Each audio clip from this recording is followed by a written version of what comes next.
Pozdrav svima ljudi, dobrodošli u novi video na mom kanalu. Danas ćemo da pričamo o tome kako da zaradite pare na YouTubeu bez ikakvih subscribera. To jeste kako da dobijete pare na lagan način pomoću YouTubea bez subscribera.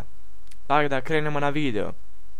Ok, sve što vam je potrebno da bi dobili pare bez puno truda, potrebno je da koristite što više clickbait naslove.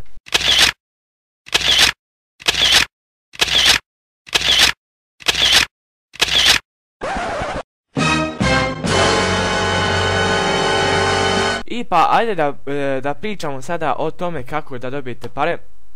Kako da dobijete pare na lagan način bez mnogo truda.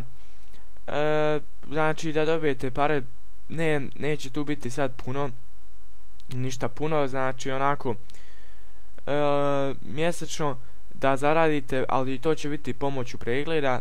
A sada ćemo da pričamo o tome kako da nabijete preglede, to jeste kako da dobijete preglede uz pomoć YouTubea i da zaradite uz pomoć YouTubea. Pa ajde da vidimo. Znači sve što je potrebno.